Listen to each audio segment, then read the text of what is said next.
ناس كتير جدا ادعت ان هي سافرت عبر الزمن. منهم اللي قال ان هو جاي من الماضي، ومنهم اللي ادعى انه جاي من المستقبل. النهارده هحكي قصة مشهورة لواحد من الاشخاص دي. باختصار انه في سنة 1922 مدرس من سويسرا اسمه بول دخل في غيبوبة استمرت معاه لمدة سنة. اول ما فاق منها قعد يكتب في مدونات كتيرة جدا، محدش عارف هو بيكتب ايه بالظبط. كان مخبي المذكرات دي عن كل الناس.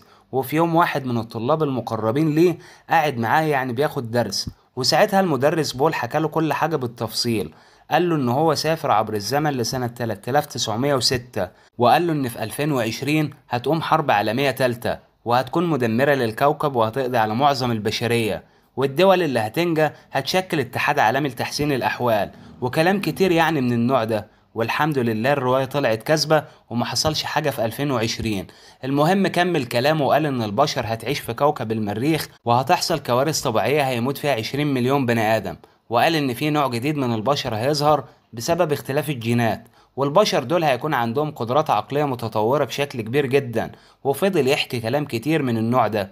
الفيديو انتهى، قول لي رأيك في التعليقات في كلام المدرس، ولو عجبك الفيديو نعمل منه أجزاء تانية ولا كفاية كده؟ ما تنساش تدعمني بلايك لو عجبك المحتوى اللي بقدمه، واشترك في القناة علشان يوصلك كل جديد. شارك المحتوى علشان القناة تكبر بيك. سلام.